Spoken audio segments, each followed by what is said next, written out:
and certainly so important right now. So I see, let's see, Brandy, my colleague, has joined us, and Soledad, hi. Nancy, hi.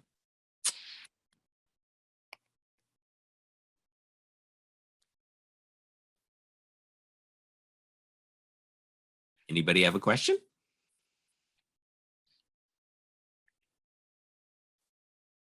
I'll jump in. Yeah. Great. Barbara, thank you again for your time and for being here. I'm a student and was wondering, you mentioned how important it was to get further education beyond what the master's degree provides. I was looking at a PESI course and about being a certified grief counselor. Is that one you might recommend? There's a lot of certification programs, and I think look at, what program are you going to get the most diverse kind of information about? I know Alan Wolfelt does or has done a certification. He has a week-long on like children's grief and spirituality and grief. I don't know that I would necessarily recommend anyone in particular, as much as to see how diverse it is. The most comprehensive is probably ADEC, which is the Association of Death Education and Counseling.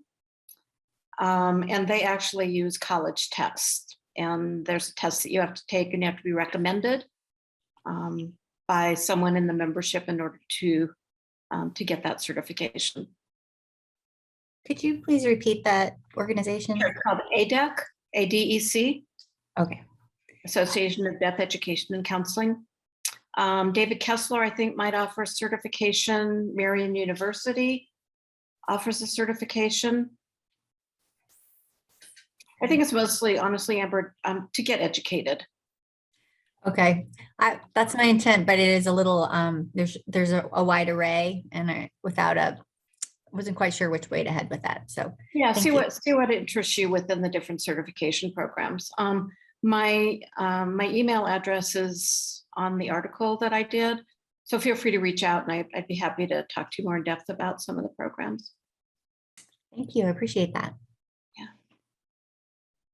So are there certain components, Barb, that any of these certification programs you feel have to have in order to, pass muster? Well, that's a really good question.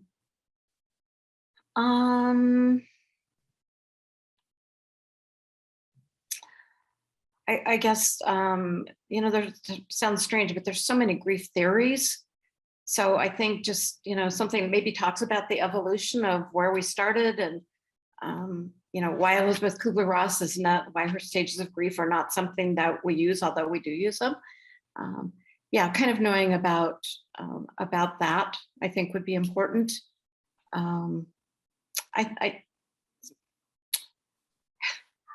So again, this is sort of a hot button for me, because I noticed in Denver, I don't know if you all notice where you live, but when anyone's looking for a grief counselor, everyone jumps in and says, I do grief counseling. And then eventually, they'll come to a grief counselor and say, you ask them questions, and they're like, no one ever asked me that. I've heard some really kind of damaging stories. So, it's like, if you do eating disorders, get some education on that. If you're going to do grief, get some education on that. I don't know if that answered the question, but yeah, no, that was good. You should all know I'm a processor. So a lot of this, if you called me tomorrow, I've had a lot of different answers. So I have, based on that comment, thank you so much. You sound like you have so much of knowledge, but also there's so much of you in your talk.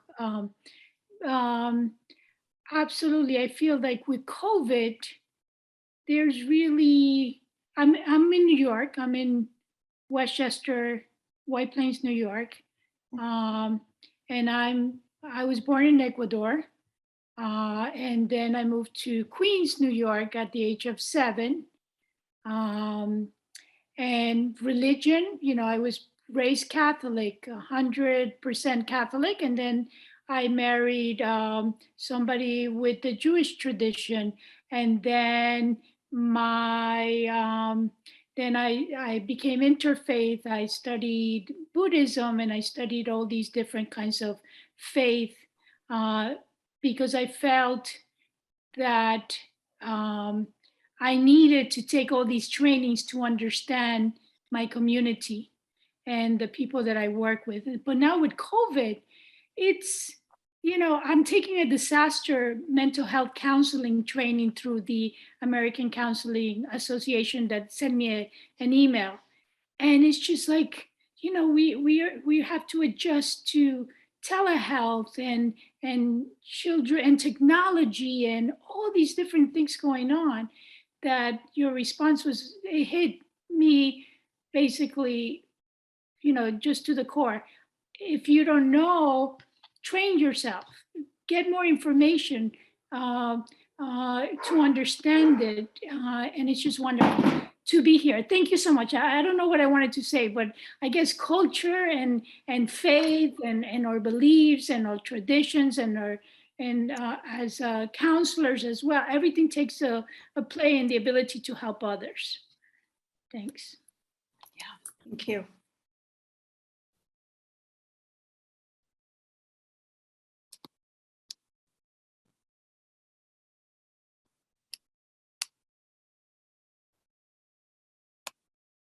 Other questions?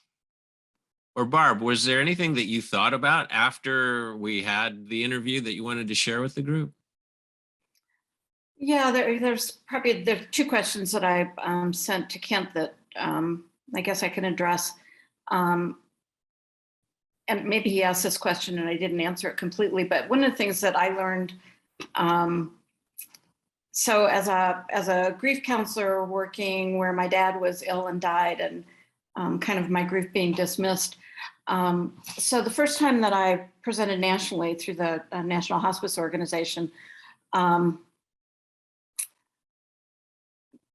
this was an assumption that I didn't know that I made, but I found out that I did. So big conference, it was in Atlanta, and I think there were like 80 people in the room. And I had never presented nationally before, much less anywhere else. And at the end, people were like, wow, that was so great. That was so great. And I noticed that there's this woman just kind of standing by the side, off a little bit. And everyone kind of left the room and she walked up and she said, I didn't like your presentation. And I was like, what? And she said, I'm a physician and you didn't address physicians. So I made an assumption that why would a physician be sitting in on this session? But that was a really good learning for me, that it doesn't matter where people are coming from professionally in the helping professions, that,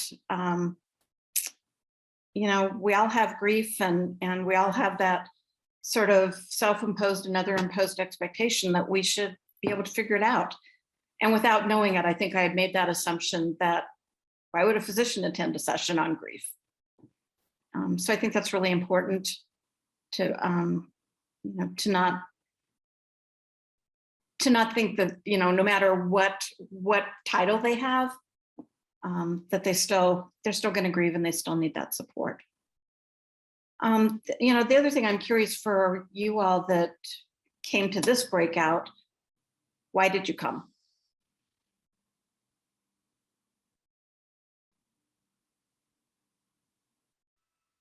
Well, my daughter is really interested in grief as relates to people in foster care and people that are adopted, kids and children. She got her bachelor's degree in some kind of family science, which is a kind of psychological focused thing about families. And her focus in her degree was about foster kids. And so she's actually here. She's not right here right this second, but she's actually in the room. And so she was interested in this because of that, and looking for resources because that's what she's interested in doing, and working with foster kids that have multiple griefs from all the moving around and everything. So that's why I'm here. When I did my capstone when I was in graduate school, the client that I chose was someone who had been adopted. And there's a great article, I'd have to look back up my paper to see what it was, but it talked about And this was adoption, not fostering, but the grief of the adoptive, and I'm sure the foster mom versus the birth mom versus the child who was adopted. It was really fascinating, you know, how multidimensional that is. I think absolutely with foster care, there's got to be a lot of grief again for all three of those players.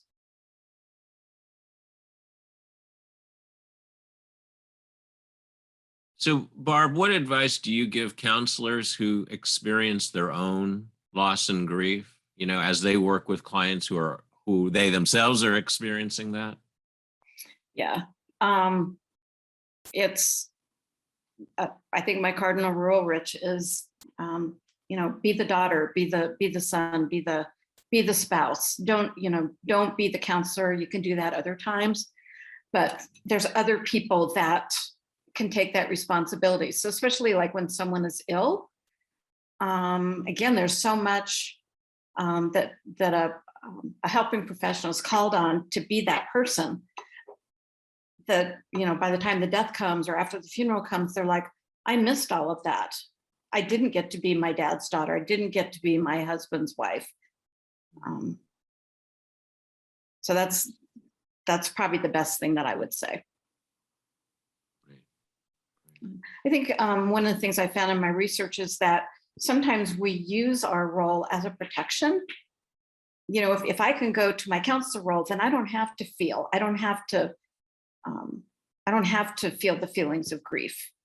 I could go to, you know, work with my clients. You know, there's just lots of ways that we protect ourselves. Right. I think one of the other interesting things, and why I asked you all why you came to this breakout.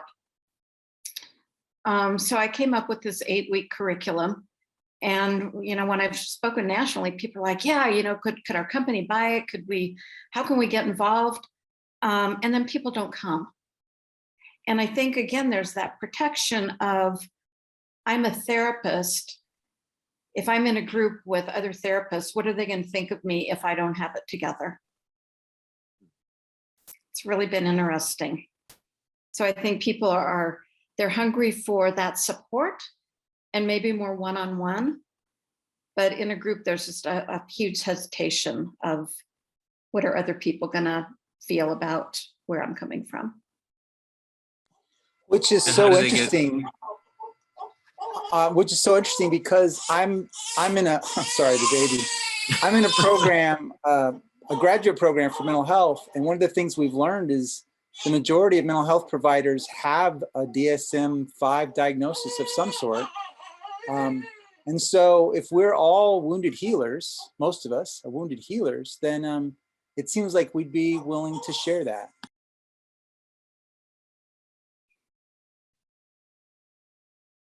I think the other thing is that we are trained to hold people's space, to really, they're coming to us for their issues and problems and solutions. So we hold space.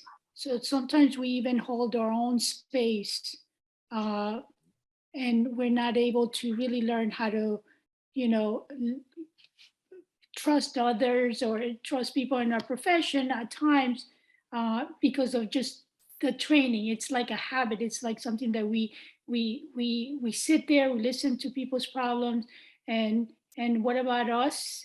Sometimes we don't even have time to really understand our own self-awareness of our own emotional responses and cognitive,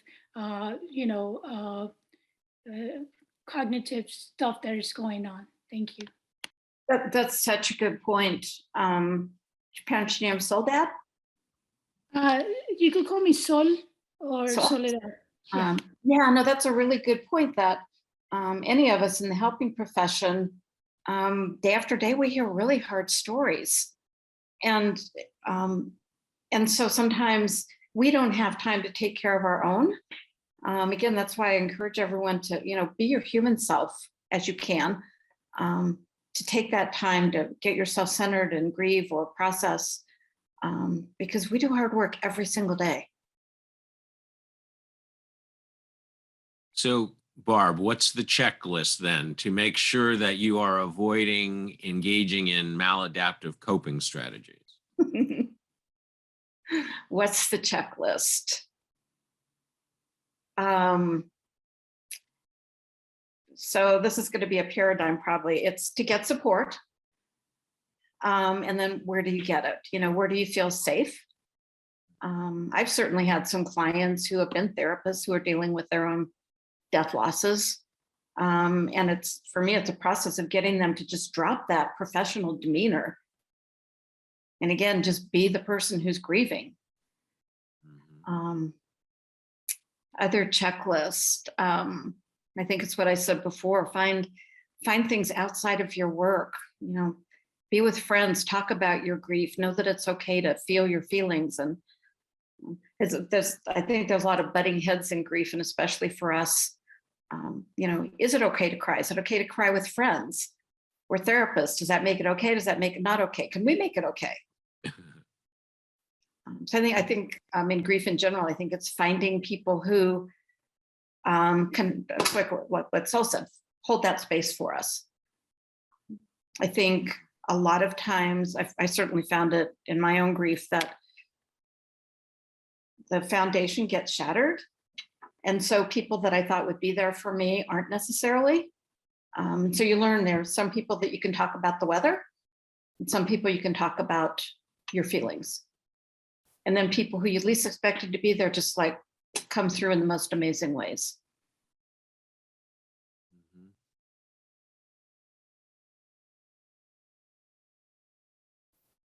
So, just by a show of hands, how many of you are what we would call an emerging counselor? Like you're just starting out in your career. So one, okay. And the others you've been in for a while, right?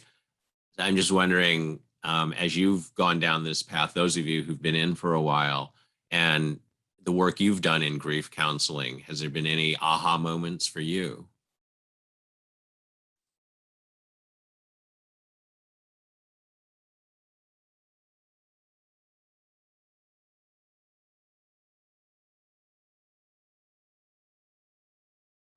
Okay. Oh, I was gonna say something. I'm sorry. I was like Yeah. thinking. I would say for me, so I'm not on a lot of social media, but when it comes to grief, like having clients talk about like photos pop up on their Facebook timeline was something like I hadn't considered, and how that can be like re-traumatizing, because we don't always know when like a memory is gonna pop up like on Facebook, Snapchat, Instagram, like whatever. So that was kind of like eye-opening for me, and like that is like a unique stressor, because sure, folks have photos, but that's more like intentional. I'm going to go look at the photos, or I'm going to look at the articles, where social media, it's like boom, it's right in your face, here's a memory, and now I got to figure out how to deal with it. Yeah. I've heard that from a lot of people, those unexpected pop-ups. And on the other hand, something like Facebook, a lot of people use that for grief support. That's where they, you know, they post and get lots of warm fuzzies from people.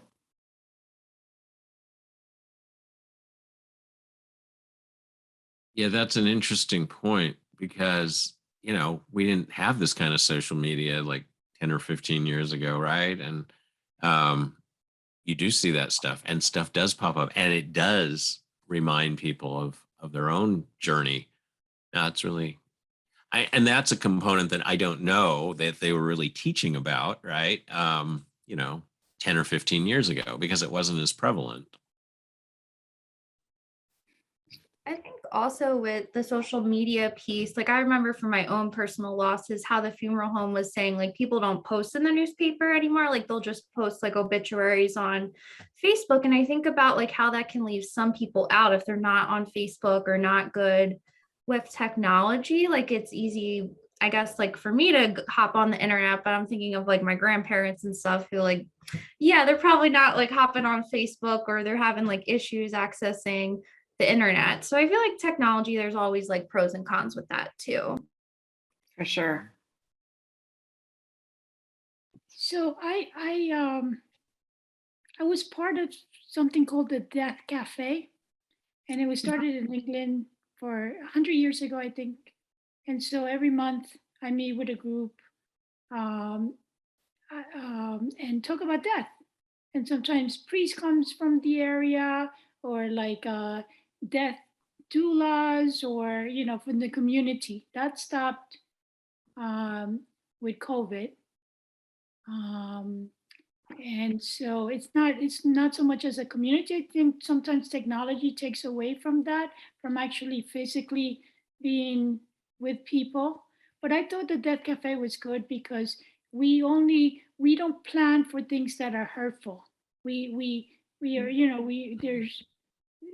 we're not thinking about, I don't know how this comes out, but we're not thinking, we don't, a lot of times we're not thinking, especially in tradition, when I bring up death for anything, it's like, no, don't talk about it.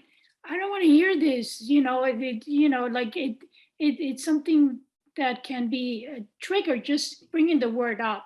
So we don't want to face it. So with the Death Cafe, I invited some people and stuff like that, and forget about it. They're like, don't talk about this.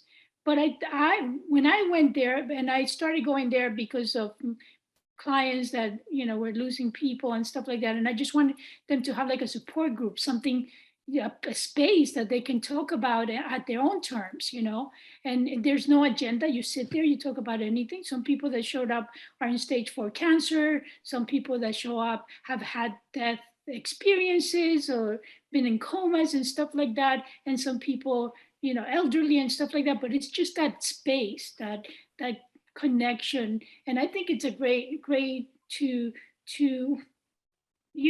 because of our cultures and traditions, stuff like that. That's something that we really don't talk so much about it. It needs to happen. We need to be grieving, or we need to to really talk about that. I don't know if that makes any sense. There's another entity. Yeah, thanks for that. There's another, and this is, I think, for like young adults, called the Dinner Club. Yeah, Where it's the people get together dinner and- party. Dinner Yeah, party. Yeah, thank you. Yeah, and it's for folks in their 20s and 30s who've experienced loss, and it's a lot of folks who've experienced out of order losses, or so. And I discovered it through Plan B. It was under their umbrella as well. So It's an I've awesome heard idea. wonderful things. I wanted to mention, so my brother died unexpectedly in 2015. He was 51.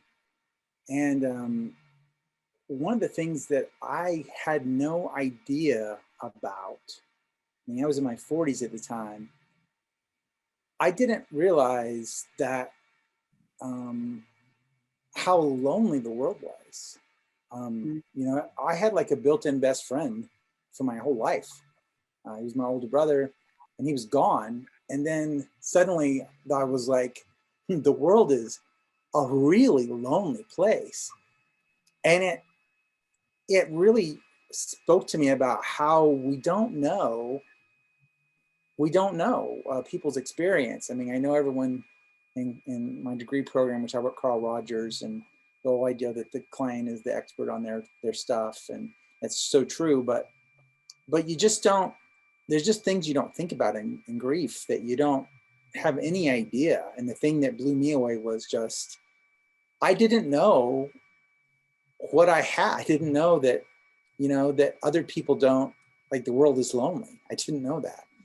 So, so you're talking about the subject, and that's the thing that still blows my mind. And this is years ago. I still struggle with this because, I didn't know that that's the thing. Do you all know the term disenfranchised grief? It's sort of unrecognized, unsupported. A lot of times, like a suicide death is called disenfranchised. You don't get the support that other death losses, like abortion or a stillbirth, those kinds of things. But what I want to say to you, William, is that sibling loss, having lost a sibling myself, is a disenfranchised grief in a lot of ways. That a lot of times the question that get asked to a sibling aren't how are you doing? It's usually how are his kids doing? How are how's her husband doing? instead of acknowledging that siblings you're with your whole life, from the time that you were born or they were born. But then they move out of the house and you get married or whatever. And so you don't get the support around a sibling loss a lot of times that you do with other types of losses.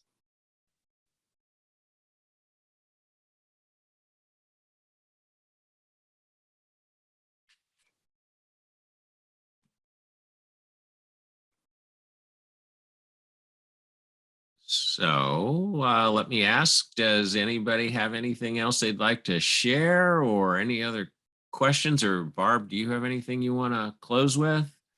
I actually have a question of the group. I'm wondering if any of you as a therapist have had your own personal death loss and what was helpful and what wasn't for you. I can speak to this in the sense that I'm still in graduate school, but it's what drove me to go to graduate school. And finally take the plunge of switching careers. I lost my husband 4 years ago now and went through my own grief therapy, and our culture doesn't handle grief well at all. And, I'm a big researcher and I look into things. So I did a lot of digging on my own for resources. So I found Plan B, I found the Hot Young Widows Club. I've listened to the TED Talks. I found Megan Devine. But there's a lot of unhelpful response out there. And I found a lot of that, and a lot of, you're young, you'll get over it. A lot of, but it's been 2 months, or, what's next? And what has been really helpful to me has been having that person who listened, having a really competent, really wonderful grief counselor of my own, and doing a lot of those things that you talked about, maintaining connection in what I hope is a healthy way. And whether or not this ends up being a field that I specialize in, it may be. I don't know yet whether I'm still too close to it or whether my experience can be helpful for others. But I think it has made me, in some ways, a better human, and hopefully will make me a better counselor. So yeah, that's my story. And what you said is what I learned in my research. People want to have their story heard. Yeah. Just someone to hold that for you. Yeah. Anyone else have a death loss?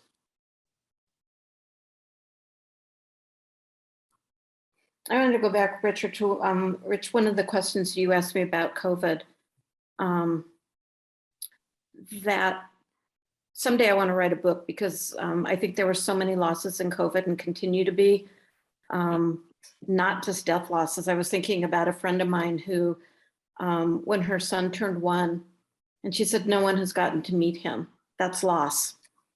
And my granddaughter, who will be going to college next year, missed her whole junior year of being with kids, missed, their prom, missed homecoming.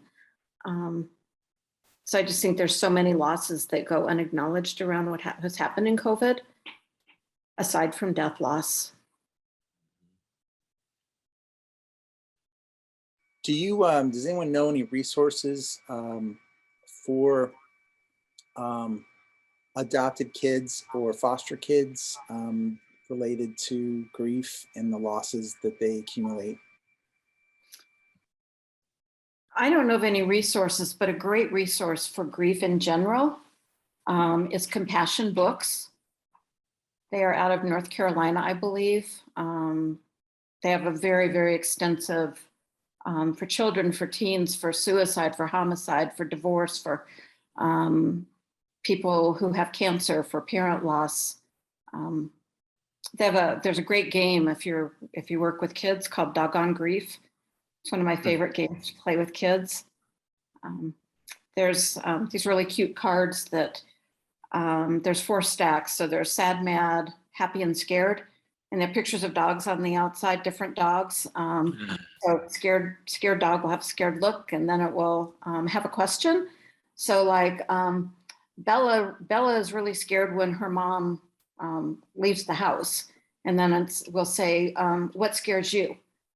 So then you have a conversation with the kids around that. I've done it with adults too. It's a pretty cool game. So I've been taking notes on my phone. So Doggone Grief, is that like available on Amazon, or is that from the Compassion Books website? I believe it is available on Amazon as well. It's like $50, but really worth it if you're going to be working with kids that are grieving. Cool.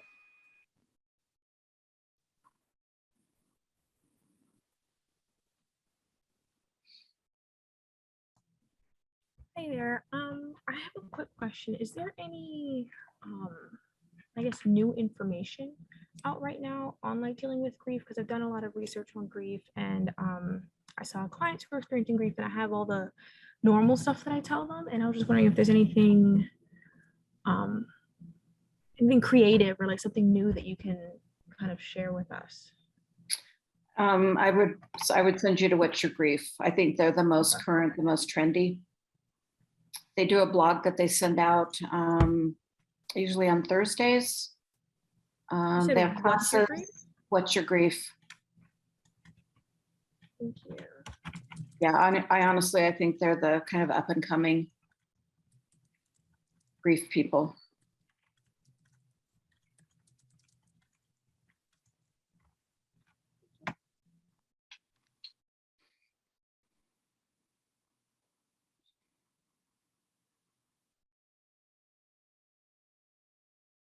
Barb, any more questions for the group? I don't think so. I just appreciate you all being here.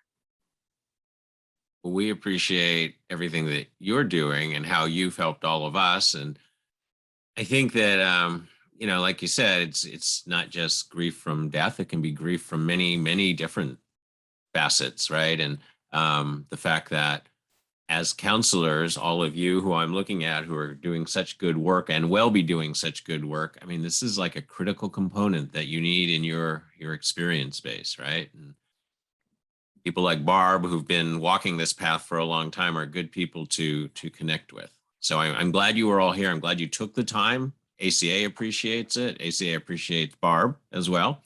So thank you. And if there's nothing else, have a great rest of the day. Have a nice Thanksgiving. And maybe we'll see you at the next town hall.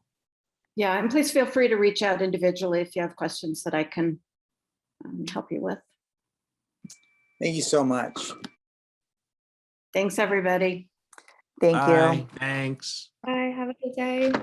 Thank you.